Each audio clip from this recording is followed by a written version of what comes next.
Hi, I'm Barb Culver, President of Resonate Inc. in Cincinnati, Ohio.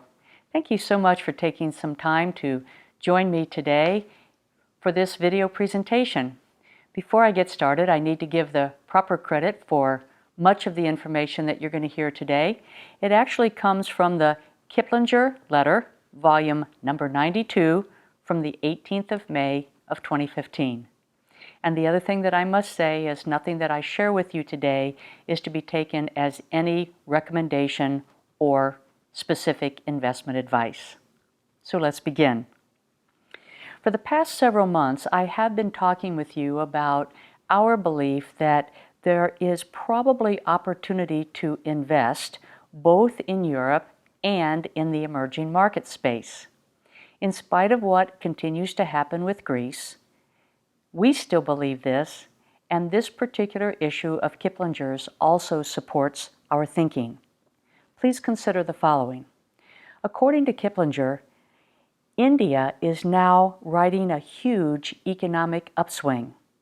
In fact, it has currently eclipsed China among the emerging markets and is establishing itself as a bright spot globally. In fact, India's GDP, or gross domestic product, is predicted to grow by 7.5% both in 2015 and 2016.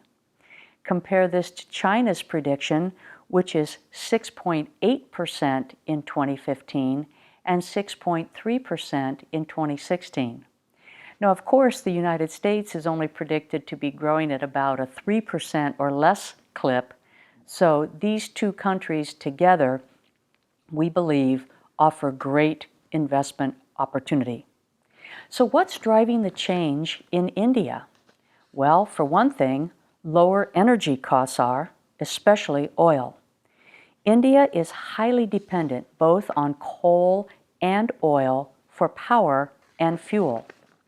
Secondly, India has a rising middle class with money, and they are ready to buy things. Both goods and services are flourishing currently in the Indian economy.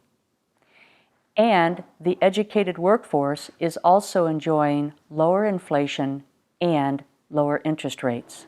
Now, this is also good news for the United States because the United States is partnering with India as a counterweight militarily to China's well-established influence in the region.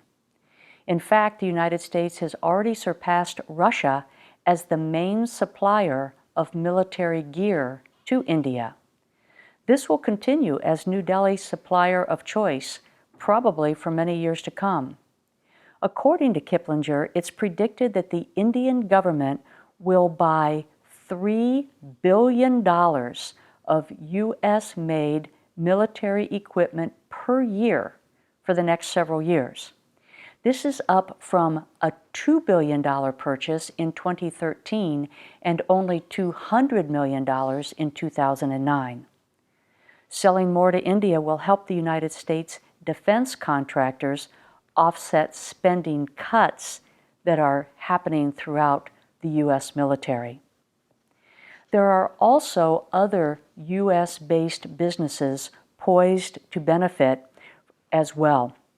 For example, there's a company called Sun Edison and a second company, First Solar, that will provide both solar and wind energy capacity as the Indian Prime Minister pushes to double renewable energy sources by 2022. That's only 7 years away. General Electric will spend $200 million to expand a manufacturing facility, and Ford Motor Company has just completed a $1 billion plant in India. So while the outlook is bright, as usual, there are also some hurdles to overcome. So for example, the Indian bureaucracy is huge and sadly somewhat inefficient. Intellectual property laws are not very tough, and the enforcement of those laws is lax. However, the Indian Prime Minister promises to remove these hurdles and has an agreement with President Obama to aim for $500 billion worth of trade in the next 10 years. Shifting gears for a minute, there's also some interesting information in this particular newsletter on census trends that I wanted to share with you today. Older professionals may consider moving farther away from downtown areas. Many skilled workers are able to telecommute, as you probably know, and they may choose to opt for the mountains or the beach as opposed to downtown areas. By the same token, some retirees are getting drawn back into the convenience of city life, and they may choose to stay close to city centers. But there's an interesting trend that's happening with the millennials who have been very eager to buy either apartments or lofts in downtown city centers. In fact, there may be a trade-off between millennials and the seniors who want to move back for the convenience of city life.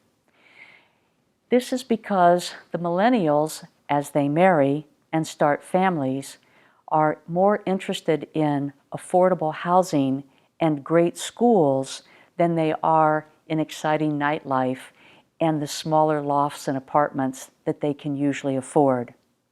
Many of them will find better real estate deals in suburbs than downtown living.